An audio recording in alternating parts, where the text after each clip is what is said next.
ভালোবাসা অমায়িক, আর এই অমায়িক ভালোবাসা দিয়েই শূন্যতাটাকেও পূর্ণতা দিতে পেরেছি। ভালোবাসার কাছে সত্যিই সব কিছু হার মেনে যায়। ভালোবেসে কাজ করলে সেই বুবা কাজগুলোও যেমন আমাদের সাথে কথা বলতে চায়। যাকে যাই হোক বন্ধুরা, অনেক কথা হবে, তার আগে বলো তোমরা সবাই কেমন আছো। আশা করছি রাধা মাধবের কৃপায় সবাই ভালো আছো। তো তোমাদের সবাইকে আবারও গিন্নিশালা রান্নাঘর ব্লগসের তরফ থেকে অনেক অনেক ভালোবাসা ও ওয়েলকাম জানিয়ে আজকের কাজগুলো শুরু করলাম। আজ হচ্ছে সোমবার। সোমবারে সকাল থেকেই মনটা একটু খুশি। কেন বলো তো? আজকে অনেক দিন বাদে ছেলে বাড়িতে আসবে, সেই খুশিতেই যেন মনটা অনেকটাই খুশি হয়ে আছে। আর সেই খুশিতেই বলতে পারো আজকে সকালের কাজকর্মগুলো শুরু করলাম। সকালবেলায় রান্নাঘরে সবার প্রথমে ডাল ভাত নামিয়ে সোজা চলে আসলাম বাইরে। কালকে যে ড্রেসগুলো পরে আগরতলা গিয়েছিলাম সেগুলোকে এখন ধুয়ে দেব। তার আগে ভিজে কাপড়গুলোকে একটু রোদে মেলে দিলাম।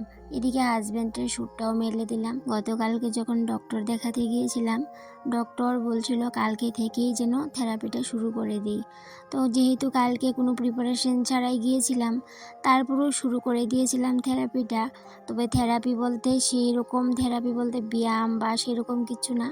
আমিও প্রথমে ভেবেছিলাম থেরাপিটা একটু অন্যরকমই হবে, কিন্তু সেই থেরাপিটা যখন করলাম তখন সম্পূর্ণ অন্যরকম একটা অভিজ্ঞতা।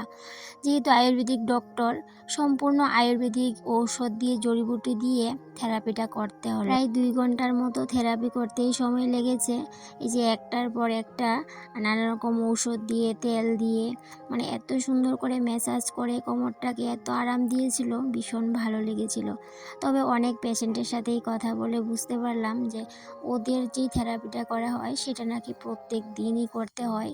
অনেকে 7 দিন, অনেককে আবার 8-9 দিনও করতে হয়। তবে আমিও প্রথমে ভয় পেয়েছিলাম, ভেবেছিলাম আমাকেও না প্রত্যেক দিন করতে হয়, কারণ এত দূরের জার্নি করে আমি প্রত্যেক দিন যেতে পারবো না, সেটাই প্রথমে ভাবছিলাম।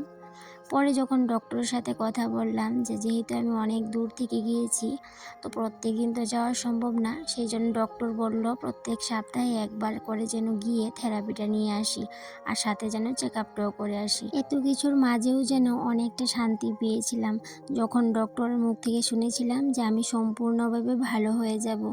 এত দিন ধরে আমি ডক্টর দেখাচ্ছি, এত ডক্টর দেখিয়েছি একজনের পর একজন, তবে প্রত্যেকটা ডক্টরের ওষুধের যে কোর্স থাকে সম্পূর্ণটাই কিন্তু আমি কমপ্লিট করেছিলাম। তারপরেও কোনো রকমভাবে আর কমেনি কোমর ব্যথাটা।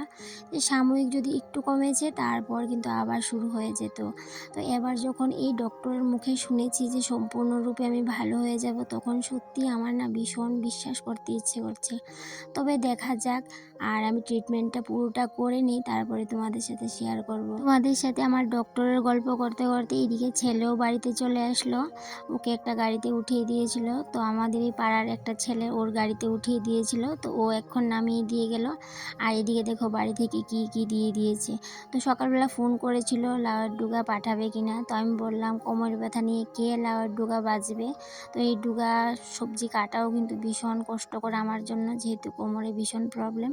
তাই জন্য কি করেছে বলো তো, এদিকে দেখো ডুগা বেচেই পাঠিয়ে দিয়েছে। এদিকে সাজনা পাঠিয়েছে, লাউ পাতা পাঠিয়েছে, আর কি কি সবজি পাঠিয়েছে সেটাও তোমাদের সাথে শেয়ার করছি। আর এই যে দুটো দেখতে পাচ্ছ, আর এই দুটোকে এমনভাবে প্যাকিং করেছে, আমি প্রথমে ভাবছিলাম এগুলো কি, আর ছেলেকে জিজ্ঞেস করেছিলাম এগুলো কি, আর ও বলছিল মিষ্টি কুমড়ো। তো আমি ভাবলাম মিষ্টি কুমড়ো কেন দিল, এত কাঁচা মিষ্টি কুমড়ো যেহেতু আমি খাই না, আমার জন্য ডক্টরের নিষেধ। তো সেটাই ভাবছিলাম, পরে খুলে দেখি পেঁপে, মানে এতটা হাসি পাচ্ছিল। ছেলে বলছিল যখন মিষ্টি কুমড়ো সেই জন্য। যেহেতু অর্ধেকটা লাউ দিয়েছে, সাথে মাশকুলোর গুঁড়োও পাঠিয়ে দিয়েছে, যাতে করে আমি চটপট করে রান্নাটা করে নিতে পারি। আর এদিকে পাঠিয়েছে 2 থেকে 3টা লেবু, আর এদিকে দিয়েছে কতগুলো ডিম। ডিমগুলো নাকি ওর মামিমণি দিয়েছে ওকে সিদ্ধ করে খাওয়ার জন্য। তাকে যাই হোক, এদিকে ডিমগুলো খুলে দেখি আবার ক্যানের ভিতরে কয়েকটা সাজনাও বেছে দিয়েছে। তো ভাবলাম সাজনা, এদিকে আবার লাউয়ের ডুগা, তো এত কিছু কখন রান্না করব। এদিকে তো সকালে আমি তেমন কিছু রান্না করিনি, শুধুমাত্র ডাল আর ভাত করেছি। এবার ভাবছি কি রান্না করব। তো ভাবলাম যে আজকে লাউটা রান্না করব। আর যেহেতু পেঁপে পাঠিয়েছে, অনেক দিন ধরেই পেঁপে খাওয়ার খুবই ইচ্ছে, কারণ ঘরে অনেকগুলো সয়াবিন। তো ভাবলাম এই যে একটু যদি পেঁপে থাকে তাহলে সয়াবিনটা খাওয়া যায়। তো সেটাই সেদিন মাকে বলছিলাম, তো তাই জন্যই বাড়ি থেকে দুটো পেঁপে পাঠিয়েছে। তো এইদিকে আমি কি করলাম, ডুকাগুলোকে রেখে দিলাম, রাতে রান্না করব। আর এদিকে সয়াবিনগুলিকে ভিজিয়ে নিয়েছিলাম। বেশ অনেক দিন হয়ে গেছে সয়াবিনগুলো, তো নষ্ট হয়ে যাবে বলে ভিজিয়ে নিলাম। আর এদিকে পেঁপেটাও কেটে নিয়েছি, সাথে দুটো আলু দিয়েছি। আর এদিকে পেঁপে দিয়ে সয়াবিন তরকারি করব। আর এদিকে লাউটাকেও কেটে নিলাম, সেটাকে দিয়ে করব মাছগুলোই দিয়ে। তারপর এদিকে ভাবলাম রান্নাটা করার আগে স্নানটা সেরে আসি, যেহেতু অনেকটাই দেরি হয়ে গেছে। তার আগে ভাবলাম ঘরে অনেকগুলো মটর, সেগুলো না অনেক দিন ধরে রোদে দেওয়া হচ্ছে না, সেগুলো নষ্ট হয়ে যাচ্ছে, সেগুলোকে একটু রোদে মেলে দিই। এই যে ঘরের অনেক জিনিসপত্র থাকে যেগুলোকে একটু দেখে শুনে মাঝে মধ্যেই রোদে দিতে হয়, না হলে না ঘরের অনেকগুলো জিনিস নষ্ট হয়ে যায়, যেটা আমি আগে অনেকবারই করেছি। এখন কিন্তু ভালোই শিক্ষা হয়ে গেছে, এখন সংসার করতে করতে ভীষণ কিন্তু বুঝে গেছি যে কখন কি রোদে দিতে হয়, কিভাবে যত্ন করতে হয়। এদিকে কিন্তু আমি আমার কাপড়গুলোকে ধুয়ে মেলে দিয়েছি, তার সাথে আমি আমার এই যে সোলার লাইটটাকে একটু চার্জে বসিয়ে দিয়েছি। আর সর্ষেগুলি দেখো এখনও নেওয়া হয়নি, ওই যে কবে নিয়েছিলাম তুলেছিলাম সেগুলো আর এখনও নেওয়া হয়নি। তো সেগুলোকে আজ পর্যন্ত কিন্তু রোদে দিচ্ছি আর ঘরে নিচ্ছি। তারপরে এদিকে স্নানটাও সেরে নিচ্ছি। আর যেহেতু ছেলে বাড়িতে এসেছে, ওকে বললাম পুজোটা দিয়ে দিতে, যেহেতু রান্নাঘরে আমার একটু দেরি লাগবে, রান্নাবান্নাটা একটু ভেজাল রান্নাবান্না আছে আজকে, সেই জন্য। তো চটপট করে এদিকে স্নানটা সেরে নিয়েছি, এবার রান্নাঘরে চলে যাব। রান্নাঘরের কাজগুলো করতে হবে, রান্নাবান্না করতে হবে। রান্নাবান্না শুধু করলে যে চলে সেটাও না, রান্নাঘর পরিষ্কার করা সেটাও কিন্তু বিশাল বড় একটা কাজ। রান্নাবান্না করার পর কতগুলো বাসন জমে থাকে, মানে কি বলবো, এই যে সারাক্ষণই রান্নাঘরের কাজ কি বলবো, সেটা যেমন আর শেষই হতে চায় না। এদিকে দেখো কথা বলতে বলতে আমার সয়াবিনটা তরকারিটাও মোটামুটি হয়ে গেছে। এখন বসিয়ে দেবো ইন্ডাকশনে লাউটাও। চটপট করে রান্নাটা যদি না করি হাজব্যান্ডও চলে আসার সময় হয়ে গেছে। আর এদিকে কিন্তু ছেলে আমি রান্না করতে করতেই কিন্তু রান্নাঘরে চলে এসেছে, ওর নাকি ভীষণ খিদে পেয়ে গেছে। তাই জন্য ওকে আমি একটা ডিম অমলেট করে ডাল আর ভাত দিয়ে দিলাম, ব্যাস। আর এমনিতেও ছেলে এই যে লাউ দিয়ে মাসকলি তরকারি সেটাও ভালোবাসে না, সয়াবিন তরকারিটাও ভালোবাসে না। তাই জন্য ওকে ডাল আর ডিম অমলেট করে ভাতটা দিয়ে দিলাম, তারপর আমি আস্তে ধীরে রান্নাটা করছি। যেহেতু একা হাতের কাজ, তাই জন্যই বলতে পারো সংসারের প্রত্যেকটা কাজই বুদ্ধি করেই করতে হয়, না হলে আর সময়ের মধ্যে সেই কাজগুলো একদম করে উঠতে পারি না। এদিকে আজকে আবার হাজব্যান্ড বলছিল এত কিছু রান্না করতে হয় নাকি, কারণ ও যেহেতু সিম্পল রান্নাবান্না খেতেই ভালোবাসে, আর বলছিল অনেক কিছুই নাকি রান্না করে ফেলেছি আজকে। যাই হোক, রান্নাটা তো করতেই হবে, এগুলো না হলে নষ্ট হয়ে যাবে। এদিকে আবার যে ডুকাগুলো পাঠিয়েছে সেগুলো ভাবলাম রাতে রান্না করে রেখে দেবো। সত্যি কথা বলতে বন্ধুরা, যদি ভালোবেসে আমরা সংসারের কঠিন থেকে কঠিনতম কাজগুলোও করি না, সেই কাজগুলো না ভীষণ ভালো লাগে করতে, আর সেই কাজগুলোর মধ্যে একটুও কষ্ট হয় না। আর আমি আমার সংসারের প্রত্যেকটা কাজই ভীষণ ভালোবেসে নিজের মতো করে করি। আর আমার কাজগুলো না খুব যত্ন করেই করতে ইচ্ছে করে। এই যে আমার রান্নাঘরের বলো, আমার সংসারের প্রত্যেকটা জিনিসই যেহেতু আমার কাছে দামি, সেই জিনিসগুলো ব্যবহার করার সময়ও অনেকটাই যত্ন করে, অনেকটাই ভালোবেসে করতে হয়, যাতে করে আমার শখের জিনিসগুলা একটুকু নষ্ট না হয়। কারণ ওই যে বললাম, যত্ন ভালোবাসা সমস্তটাই দিতে হয়। এদিকে আমার রান্নাবান্নাও শেষ, হাজব্যান্ডও চলে এসেছে, ওকে এবার খাবারটা দিয়ে দেব। ও গেছে স্নানে, তো ও আস্তে আস্তে আমি দিয়ে রান্নাঘরটা পরিষ্কার করে নেব। কারণ রান্নাবান্না করার পর সাথে সাথেই যদি রান্নাঘরটা পরিষ্কার করে না নেওয়া হয়, তাহলে না পরে ভীষণ আলস্যামি লাগে, একদম কোথা থেকে যে আলস্যামি চলে আসে বুঝতেই পারি না। তারপরেও যতটুকু পারি আলসেমিটা না করতেই পছন্দ করি, মানে আলসেমি করতে গেলেই ব্যাস হয়ে গেল, কাজগুলো এমনি পড়ে থাকবে। আর একটু সুন্দর যত্ন করে কাজ করতে গেলে তো একটু পরিশ্রম করতেই হয়, তাই জন্য সাথে সাথেই কাজগুলো সেরে নেওয়ার চেষ্টা করি। এদিকে রান্নাবান্না করার পর রান্নাঘর পরিষ্কার করা, খাওয়া দাওয়া সমস্ত কিছুই কমপ্লিট করা হয়ে গেছে। রান্নাঘরটাও তো পরিষ্কার করে নিয়েছিলাম। এবার যে ড্রেসগুলোকে ধুয়ে দিয়েছিলাম এই ড্রেসগুলো তুলে রেখে দেবো এই ড্রয়ারে। যেহেতু যেহেতু এই ড্রেসগুলো পরে আবার রবিবারে ডক্টরের কাছে যাব, যেহেতু তেল দিয়ে আমাকে ম্যাসাজ করতে হয়, আর আমাকে ওখান থেকে বলে দিয়েছিল যাতে করে আমি একটা ড্রেসই যেন প্রত্যেক দিন পরে যাই। আর যেহেতু তেলের ম্যাসাজ করতে হয় তেল দিয়ে, আর সেহেতু বলছিল ড্রেস একটা নষ্ট হয়েই যাবে, তাই জন্য যাতে করে একটা ড্রেসই পরে যাই, আর তেল দিয়ে যদি নষ্ট হয় তাহলে একটা ড্রেসই যাতে নষ্ট হয়, সেই জন্য ড্রেসটাকে ধুয়ে রেখে দেব। আর এটা পরেই আবার যাওয়ার প্ল্যান আছে। আগরতলা গিয়েছি মানে কোনো কিছু কেনাকাটা করব না সেটা তো হয় না। আর আমি কিন্তু চৈত্র সেল উপলক্ষে অনেক কিছু কেনাকাটা করেছি, খুবই কম দামি খুবই সস্তা অনেকগুলো জিনিস কিনেছি। তো সেগুলো তোমাদের সাথে আরও একটা ব্লগ যখন আমি শেয়ার করব সেই ব্লগে শেয়ার করব। তো আজকে আর শেয়ার করলাম না। আর তোমরা তো জানোই আমি আমার রান্নাঘরটাকে আমার সংসারটাকে সাজাতেই ভীষণ পছন্দ করি, নিজে সাজতেও অতটাও পছন্দ করি না।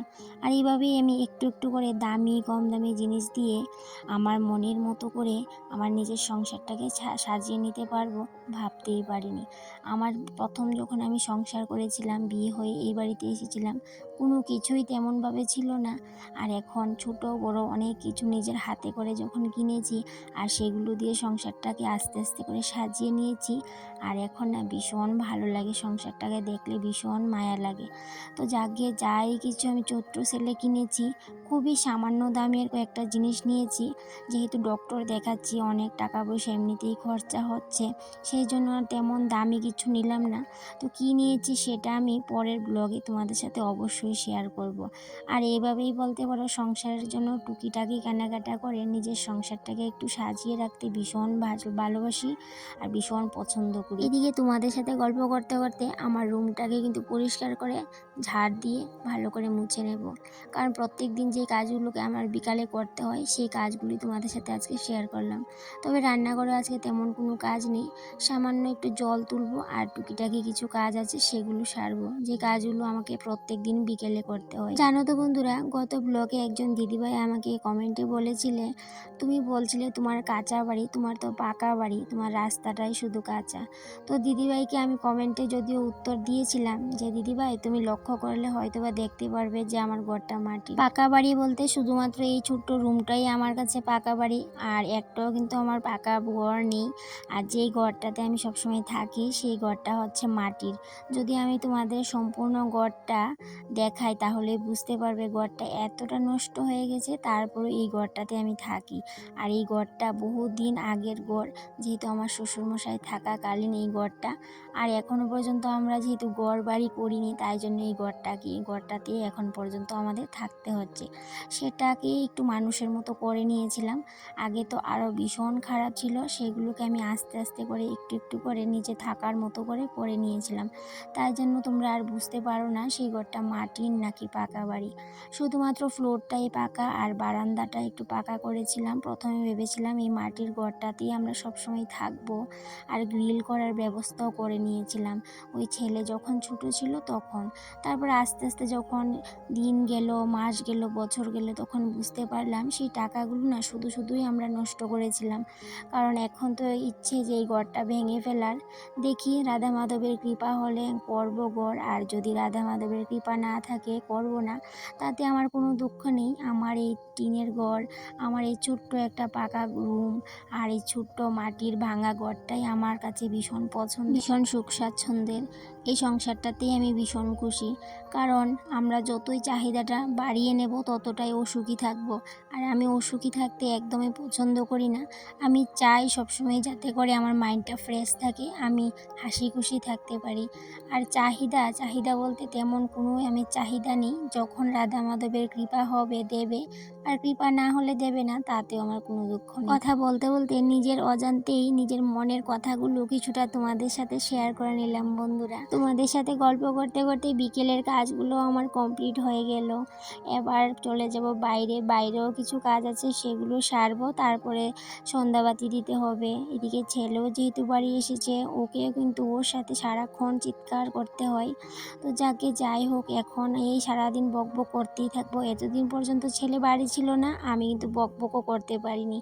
এখন এই সারাক্ষণ ওর পিছে লেগে থাকতে হবে। বেশ অনেক দিন হয়ে গেছে ফ্রিজের ডোর হ্যান্ডেল কভারটা ছুটেছিল, মানে ছুটে গেছিলো, তো সেটাকেই আমি খেয়াল করছিলাম, কিন্তু সেটাকে যে বেঁধে আবার ঠিক করব সেটাই মানে সময় পাচ্ছিলাম না। তো আজকে ভাবলাম না, আজকে আর আলসেমি করব না, সেটাকে বেঁধে ঠিক করে দিই। তো বন্ধুরা, এদিকে ফ্রিজের কভারটা আমি ঠিক করতে করতে তোমাদের কাছ থেকে বিদায় নিয়ে নিচ্ছি। তো আবারও দেখা হবে তোমাদের সাথে পরবর্তী কোনো একটা ব্লগে। ততক্ষণে তোমরা ভালো থেকো, সুস্থ থেকো, আর এভাবেই আমার পাশে থেকো। তাহলে বন্ধুরা, আজকে আসি, আবারও দেখা হবে। টাটা।